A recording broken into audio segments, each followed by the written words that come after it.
Joel Isaiah Alvarado is probably the most interesting player in Smash history. He's won a major tournament in 2005 at the age of 19, and he's also won a major tournament in 2023 at the age of 38. He's the only player in Smash history to be so good that he would have to intentionally handicap himself at major tournaments in order to make it more interesting, and he would still win. He's considered one of the greatest players of all time in multiple Smash games, including being considered the greatest Smash 64 player of all time. Now, while Isaiah is known as a legendary 64 player, he first started becoming known as a Melee player in the early 2000s, as competitive 64 wasn't really as much of a thing back when he first started. In fact, he was one of the pioneers of modern Captain Falcon in Melee, and he was incredibly ahead of his time. Extremely old videos of him playing versus Ken and other top players from all the way back in 2005 show him incorporating advanced techniques into his gameplay, such as shield dropping,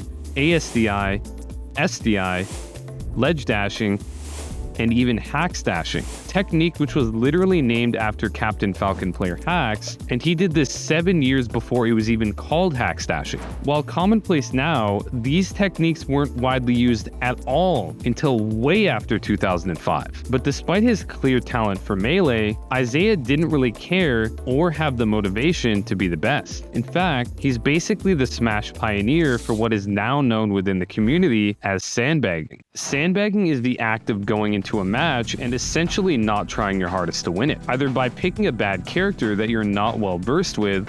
Oh no! I feel like he gave up. What? My man's gave up. No way. Straight up trolling, or just basically not trying. And Isaiah was infamous for this. I don't believe you, Isaiah. Now, sandbagging is actually relatively controversial. While it can lead to some hilarious moments, it's known to occasionally cause frustration from tournament organizers, spectators, and opponents, especially if they actually lost to the person that was sandbagging. That's the worst place to go. Worst place to go. Oh, no handshake. He's mad, dude. But people typically didn't get mad at Isaiah because he wasn't doing this to disrespect or anything along those lines. He just legitimately didn't seem to care. In fact, he's one of the biggest what-if stories in Melee history, as generally when he would give it his all, him and Ken, the king of Smash, and the best player of the 2000s, would go even, or Isaiah would come out slightly ahead. It always has and probably always will be a hotly debated topic as to how good he really would have been if he actually cared about Melee and had the drive of someone like Mewtwo King, for example. By far the best example of just how good Isaiah is when he actually tries is his performance in Melee doubles. Doubles isn't really taken as seriously nowadays, but at the time, it was actually considered to only be slightly less important than singles. While singles is 1 versus 1, doubles is of course 2 versus 2. And with every player having a teammate, this changes the dynamic of sandbagging significantly. While sandbagging in singles isn't super uncommon, sandbagging in doubles definitely is. It isn't typically done unless both players are doing it, as by sandbagging in doubles, you're also dragging down your teammate with you, who possibly wants to try to win. So Isaiah notably would virtually never sandbag in doubles or crew battles, and so Isaiah and Ken, his doubles partner, would win very often. This is probably the strongest doubles team of all time, as it was the 2 best players in the world, and it was an actual dedicated team with great chemistry, as opposed to just the 2 best players impromptu teaming up at a tournament. Isaiah and Ken in doubles were insane. It was legitimately unfair. They're just so far above any other team of that time. But Isaiah in singles, however, is just so bizarre. He'll dominate one game and then get completely obliterated in the next 3, while being unable to do basic things like wave dashing and recovering with Captain Falcon's up B. But when he did try, it was amazing. There's no question that when he did, he was the best player in the world. These moments, however, were extremely rare. He generally would need some sort of motivation in order for him to do it, like the famous Mel said at most 3. Because this girl was going to be there, you know, one of his Smash 64 friends. I think her name is Melissa, so that's why he always had the tag of Mel. And Melissa was actually cheering him on. And I really think like if she actually went to every tournament and supported Isaiah in like his singles career, he'd probably be the best. I think he became a Super Saiyan that tournament. In fact, back in my compilation days, I actually made a video covering this, and there's so few examples that it's not even a top 10. it's a top 6. Isaiah's nonchalance towards Melee is made even more evident by his trademark quote, "Don't get hit." As with any good player, Isaiah was frequently asked by people that he would beat for advice on how they could do better. While some players might take this opportunity to go on a complicated in-depth explanation on what the opponent should do, Isaiah would always respond simply with 3 words: "Don't get hit." This ended up becoming an extremely iconic phrase, and to me, this quote is the perfect representation of Isaiah's mentality and his attitude towards the game. So it was pretty clear that his heart wasn't into Melee, but there was one thing he did enjoy. While competitive Smash basically began with Melee, there was a Smash game that was released prior, Smash 64. And since the start, Isaiah had loved this game. He was all about it. To Isaiah, despite all the talent he had for it, Melee was actually just secondary to 64. However, competitive 64 was extremely underground. While it was relatively popular in Japan, in fact it was actually more popular than Melee there, in the West, the game only really started having sizable tournaments in the early 2010s. And it wasn't just that he liked the game, he was also extremely good at it. He would play literally every character on a regular basis, and he made countless discoveries and advanced the metagame for every single one, just like he did in Melee with Captain Falcon. And early on, he was so good that there was basically no one that could even come close to him. And with how underground the game was, Isaiah had very few people he could consistently play with. He got most of his practice against level 9 CPUs. With the insanely small number of people that played 64 at this point, let alone were actually good at it, Isaiah was always looking to find new players to face off against. And luckily, there were several places that featured small concentrations of extremely good players. In the entire world, there were 2 regions that were both extremely strong and where Smash 64 was their primary game, as the majority of regions in the late 2000s understandably were mostly playing either Melee or the recently released Brawl. One was the previously mentioned Japan, and the other was a small city in Peru called Tacna, which basically started as a small group between a bunch of competitive friends, who then eventually grew to become some of the best players in the world. Despite the fact that Isaiah resided very far away in California, his search for new players to face led to him visiting both regions from 2006 to 2011, with him visiting Japan multiple times and Peru once. Isaiah went and recorded footage of himself playing all of the best players of each region, where overall, he completely dominated. But he also recorded matches of the players of these regions playing against each other, which was extremely significant with how scarce recording setups were at the time, and how little footage existed of these regions. Compared to nowadays, where basically every single local is streamed and recorded, at this time, people basically just had to go off of what members of the specific region were claiming online, in order to know any details about the scene. And the contrast of seeing these matches, showcasing the insanely strong regions, facing off in some of the most intense high-level matches between themselves, and then the Isaiah matches where he, basically some random guy, just comes in from outside their scene and completely destroys them, is like something out of Legend. However, my absolute favorite one came from when he went to Tacna in 2011. Smash 64 has this thing known as a 12-character battle. With 64 having the smallest cast of any Smash game, it weirdly enough allows for a luxury that the other Smash games don't have: the ability to have a match against another player with every character in the roster in a reasonable amount of time. Hence why it's called a 12-character battle. Basically, you and your opponent pick any character from the roster. Then you face off until one of you runs out of stocks. Then that character is no longer available for them to select, and they're forced to pick another character from the roster, with any stocks they took from their opponent before losing carrying on to the next matchup. This continues until one player is completely out of characters, kind of like a one-on-one crew battle. And this is actually taken relatively seriously. It's considered to be the best test to show who the strongest and most well-rounded player is. These typically will take about an hour or 2 to complete, depending on how close the 2 players are in skill. And this is only really commonly done in 64. While it has been done in Melee, where it's referred to as a full roster Iron Man, if the players were evenly matched, this would take forever, as Melee has over double the characters of 64. But obviously trying to do this in Ultimate, which has over 17 times as many characters as 64 would probably take like a day. It's not reasonably doable. These 12 character battles are the reason that 64 players are generally the best with multiple characters out of any Smash game. There are very few one-trick ponies. Basically every high-level 64 player will be good with multiple other characters or the entire cast, and Isaiah was the king of this, with him beating some of the best players in the world on their best characters with absolutely terrible ones, some of the worst in the game, with relative ease, including 12 character battles where he lets his opponent have their own main 12 times and he had the whole roster, against players like Prince, one of the best Japanese players ever, and Mariguas, the best Mexican player ever, and he still won. Shoot her!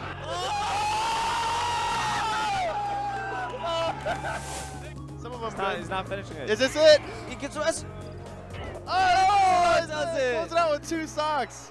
This trip to Tacna, though, features my absolute favorite. Tacna was considered to be possibly the strongest region in the world, and he did a 12-character battle against the entirety of their insanely stacked scene, where they had their pick of putting the best player they had of each character up against Isaiah, meaning he would be facing Gerson, their best Pikachu main, Capitan Tavo, their best Falcon main, Estradon, their best Kirby main, and so on, all by himself in a 12-character battle. Now, I know what you're expecting. With the knowledge that you're currently watching a video highlighting Isaiah, you're probably expecting me to say something like he beat them pretty handily with several characters still remaining. Well, that's not what happened. Because he didn't beat them handily, he absolutely obliterated them, winning with not 1, not 2, not 3, but 6 of 12 characters still remaining, including taking 20 stocks with Blink alone, and 14 stocks with Yoshi. This is even despite the fact that at the start, Gerson actually beat Isaiah in the Pikachu Ditto, and then took 4 stocks off of his Kirby, leaving Isaiah pretty much without the 2 best characters in the game. But it didn't matter. This demolition was so severe, it actually had a somewhat adverse effect on Peru's reputation. As opposed to people recognizing that Peru is extremely strong, but Isaiah is just that good, instead, many players just dismissed Peru as being overrated and not being as good as people were saying, and moved on, as this was actually the first time an international player had traveled to Tacna to take them on, which obviously is a pretty rough first impression, but it is Isaiah. And it wasn't until Super Boomfin and Mariguas traveled there in 2014 that the reputation of Peru being overrated started being disproven, as Mariguas, one of the best players in North America, went 0-2 and finished in last place, and Super Boomfin, the best player in North America besides Isaiah, was double eliminated by Pikachu player Marka. This still to this day is maybe the most impressive display I've ever seen in any Smash game, and it pretty decently sums up just how good he was, with there being countless more examples very similar to this. If there is a legendary Smash 64 moment, there's a very good chance Isaiah is at the forefront of it. Maribas brings it back even. 2-2. Two apiece. Look at Marios. He's pointing. Done. He says Isaiah is done. Isaiah is The call done, out. he says. Just jumped Great. out of it. The shield jump. This is Isaiah on Isaiah. stage. Oh no! Oh, he does it! Oh my goodness! What? I can't believe that worked. Maribas has no idea what just happened. It's pretty clear that he would have won basically any tournament, but he chose not to make it easy. While he liked entering and competing in tournaments, he didn't play them in the traditional ways. He favored challenging himself and having fun over winning. So he would often commit to picking low-tier characters for entire tournaments, no matter what. How come you decided Yeah, to I'm not switch really to characters, and what was the choice behind DK? I haven't played DK today, so I thought it'd be fun. Nice. The characters that are considered viable in 64 and most capable of winning a major tournament, especially nowadays, are Yoshi, Fox, Falcon, Pikachu, and Kirby. But Isaiah would frequently dominate and win tournaments with low-tier characters, Link being one of his favorites. Now, Link is very bad, considered by some to be the worst character in the game, although Luigi and DK are also pretty rough. But Link genuinely has the worst recovery of any character in any Smash game, Little Mac included. And in general, even though 64 doesn't have any absolutely terrible characters like Melee or Brawl, as it has the most balanced cast of any Smash game besides maybe Project M, Link is as close to unviable as it gets. However, Isaiah literally won a major tournament with Link. This is big. This might be it. This is the winning edge guard. Oh my god, that was what a so finish ballsy. by Isaiah. Wow.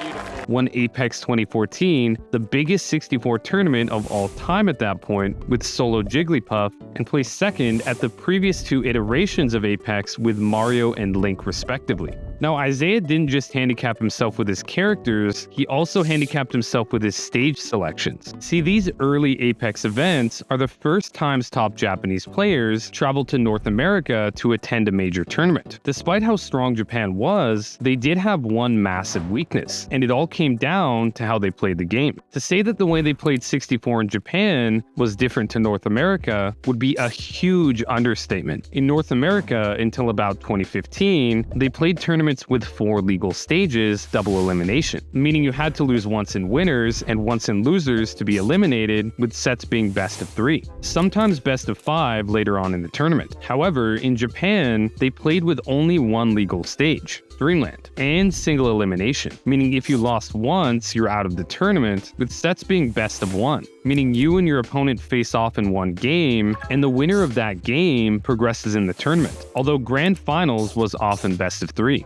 I actually love this format because this means every single game from round 1 of the bracket to Grand Finals is extremely high stakes. And this is part of the reason that most of the best Japanese players are known for being extremely clutch, as it's basically a requirement. Down 5, 4. Wait a minute. Wakira.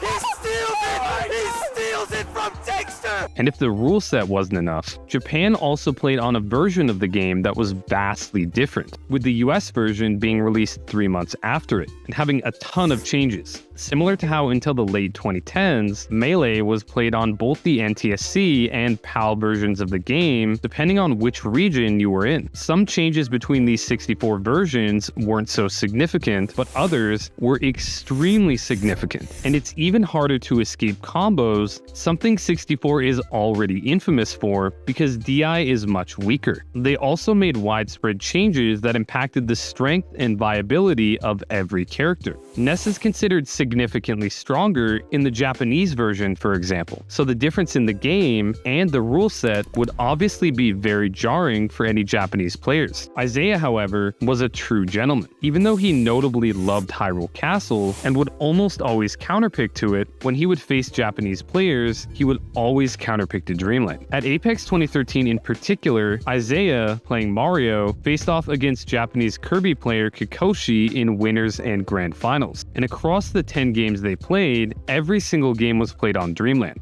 Isaiah eventually finished second after resetting the bracket 3-0 in grand finals, and then losing 3-1 in the second set. Isaiah genuinely just loves 64 and wants to have fun, and he wants the exact same for his opponent. And now, although 64 does have an extremely dedicated community for its entire history, even now, it's always been very small. And the major tournaments are incredibly infrequent. While Melee and Ultimate will have multiple tournaments a year featuring all or most of the best players, 64 will have one at the absolute most. And a lot of the time it won't even have all the top players from Japan and Peru. And a 64 tournament can't really be considered the penultimate tournament unless it features both the top player from Japan and the top player from Peru. This is pretty similar to how for a lot of Melee's lifespan, a tournament couldn't really be considered penultimate either unless it featured all 5 gods. And while 4 of the 5 gods resided in various places across the United States, making it relatively easy for them to attend a North American major, Armada lived all the way across the Atlantic Ocean in Sweden, making it much more difficult for him to make it out to major tournaments. Fortunately though, Armada had the resources, including a sponsor later on, and increased income from streaming and tournament winnings that allowed him to make it out to many major tournaments. And there have been 12 such tournaments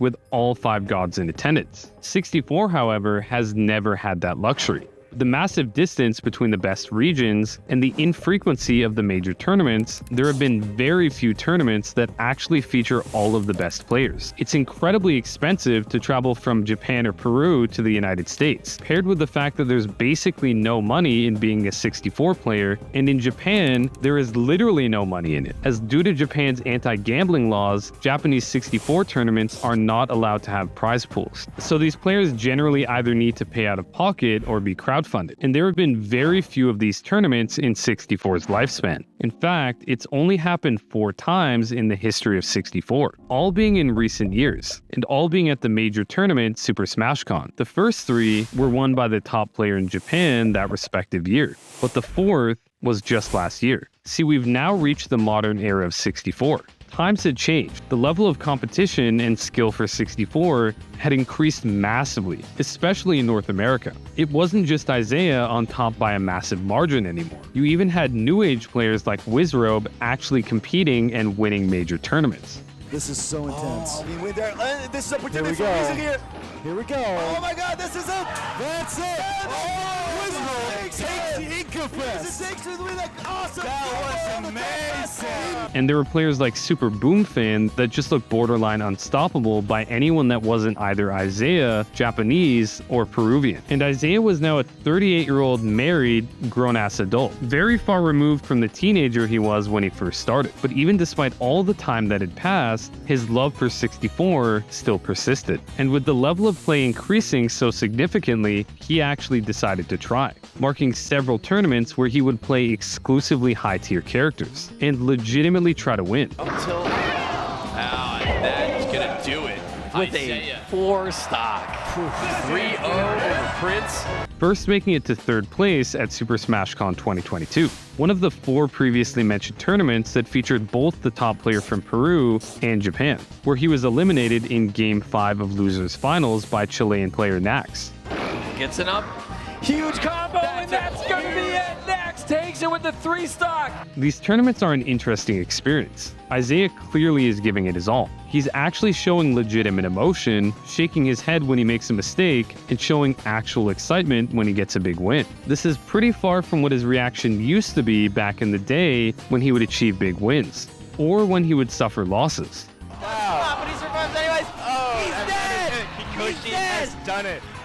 Cheers to the crowd. Koshi has defeated Isaiah. Deep breath. Become your Apex 2013 champion. Making it clear just how invested he now is into winning. And finally, Super Smash Con 2023 came around. The 4th instance of a tournament having both the top Japanese player and the top Peruvian player. Isaiah started off by winning his pool that featured the rank 11th, 13th, 21st, 22nd, 28th, 45th, and 48th players in the world without dropping a single game. He then beat Yoshi player Stranded and moved on to the next round to face Super Boomfin. This would be Isaiah's first big test of the tournament. Boom had cemented himself as the best player in North America prior to Isaiah's re-emergence, getting first place at countless major tournaments. And with 64 players being much stronger with multiple characters, it's much less common for top players to just play one character for an entire tournament. And 64 matches can often come down to counterpick battles. The rule set had also changed. It was no longer 4 stages, the stage was now always locked to Dreamland. And players that can play multiple characters are always trying to get a leg up on each other. So he's gonna make a switch. Tacos, he switches to Jigglypuff. I think he wants to force a character change from 0. That's so interesting. So since they can't counterpick the stage, it's not incredibly uncommon to see sets with character picks like this, for example. And a counterpick battle is exactly what happened in this set with how close in skill these players are. Isaiah opened with Pikachu and Boom with Kirby. Isaiah took game 1 with a timeout, and after 3 games, the match count was 2-1 in Isaiah's favor. But Boom switched over to Yoshi and completely wrecked Isaiah for game 4. Oh, look at this beautiful, destructive. That's gonna lead to a 3. Let's go. He was winning so hard, he was actually BMing despite still being down in the set. Everybody plays him a little bit differently. Oh, look at this taunt look at cancel those from Boom. taunts. You gotta feel yourself. But it worked. Isaiah then counterpicked to Kirby for game 5, which is considered a very good counter to Yoshi. He just asked Boom if he's staying Yoshi. Oh! And he does it. Isaiah's Counter Kirby. picks to Kirby. And the strategy for Kirby versus Yoshi is pretty simple. Stick to the top platform and take advantage of Kirby's broken hitboxes. As every game is played on Dreamland, there isn't the option to pick a stage that has no top platform like you can in every other Smash game. So in order for Yoshi to win, he has to find some way to overcome this, which is extremely difficult. And the counterpick worked out, as Isaiah won Game 5 with relative ease. He knows that's over. So Boom gets thrown into losers at winner's quarters. I feel bad for anybody in losers. His next matchup would put him up against Kiyoshi, one of the greatest 64 players of all time, the current number 2 in Japan, and the winner of one of the previously mentioned penultimate tournaments. But Kiyoshi gets it, the plat drop up air, the Tech reset off the down air, the forward air, and he did it! Kiyoshi has done it! He is SmashCon 2019 champion! Playing 5 games against Super Boom Fan, and then immediately afterwards having to play a best of 5 against Kiyoshi is a Herculean task. And as was expected, the first 3 games of the set went down to the absolute wire. And he just misses the back air. The robot, he gets the grab! The magnet hand from Pika, and he can just grab ledge. Wow. Can't keep getting away with this. Oh, here we go. The up air from Kiyoshi. The down air. Good DI. Isaiah stays on stage. Tech's in place. Oh, and this is trouble for Kiyoshi. Oh, the edge guard is success!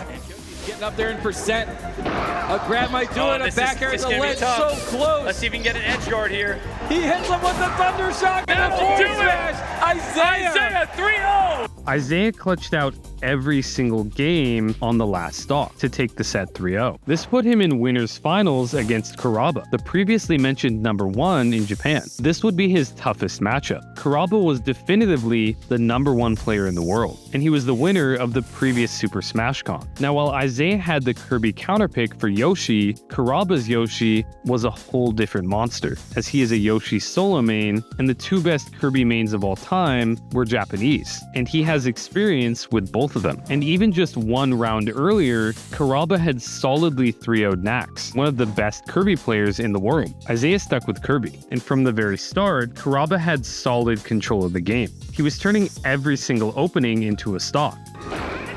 Parries the F smash, carries Isaiah off stage into a run off fair, and he's up 2 stocks. Isaiah's Kirby was getting completely dominated, and he was behind basically the entire set. He managed to barely squeak out Game 3. A shield break, he gets it! The F smash right at the edge of the platform. Down tilt, he gets it! And he stays alive in the winner's bracket. But ultimately it didn't matter, and Kuraba took the set 3-1 to knock Isaiah down to the loser's bracket. That's gonna be trouble. Wispy isn't gonna help, and that's gonna do it. Kuraba takes it. Here he would face Boom's Yoshi in losers finals. And right off the bat, Isaiah made an interesting decision. Although he had handily beaten Boom with Kirby to clutch out the last set, and although Boom had beaten his Pikachu with Yoshi, Isaiah still decided to pick Pikachu. His loss against Kuraba had made him realize one thing: Kirby wasn't going to do it. If he was going to win this tournament, he was either going to do it with Pikachu or not at all. Boom started off by taking Isaiah's first stock in the first 10 seconds. For Boom, but you gotta think. Missing that turnaround grab gets a dash attack instead. The tech in place, not enough, and Boom. But Isaiah responded by taking Boom's next 4 stocks without losing any of his own. He then clutched out Game 2. Oh my God! Wow, and Boom, Isaiah kind of delays it. I don't know if that was intentional, but Boom misses that up smash for his little delay. And that's gonna be Game 2. And then cleanly took Game 3 to win the set in less than 9 minutes total, which certainly isn't the fastest set ever by any means, but when considering the fact that it was against Boom, who while also being one of the best players ever, has a reputation for extremely long matches, this is actually insanely fast. With Isaiah making it to grand finals on the loser's side, everyone knew this was going to be an insanely difficult task. Kuraba had only dropped 3 games in the entire bracket on his way to grand finals, against some of the best players in the world, and Isaiah would have to beat him in 6 games across 2 sets in order to win the tournament. This was a huge uphill battle. But then, this happened. He knows like when he's safe. Oh my! The recovery, gets an up tilt, and there is no jump there. I know it. That he is kind of dancing around these parries now. He knows what to expect. This is a big opportunity here for him. Ran each. Oh, and he starts it off with an up smash combo. With a pivot up tilt. Breaking armor over and over, and Isaiah takes game 1 with a full stock left. Oh, no jump here. And that's going to be the first stop. Again, misses a grab. This is huge. Isaiah's doing some work here. Wow, and at 100. Almost got a grab off the side plat there. Is there no jump here? There's no jump. 33%. It doesn't. Oh, just all for nothing. Wow. Oh, he missed the Z cancel. The delay on the up air, so smart. The edge guard here. And a nice little. Gotta ask it as a question. Thunder, the bold hit, but not the. Oh, the armor. Same goes to the fair, just misses. Oh, and that's gonna be it. And we have a 3-0 reset. Easily. And he starts off strong here using that drill attack. Oh, and he turns around wisely to get Kuraba off stage, and that's gonna be. Oh, wow, gets that nair out. The tech chase, but the armor, it doesn't matter because he lands it. The armor is almost gone. Kuraba with a horizontal combo. Can he get something going? Perfectly up smash, just misses. Oh, the nair! No jump there. We didn't realize it. Oh, that reverse bear. Let's see what he does with this. Run off to the nair. Oh, and a great. Oh, what? There's no way he meant to do that.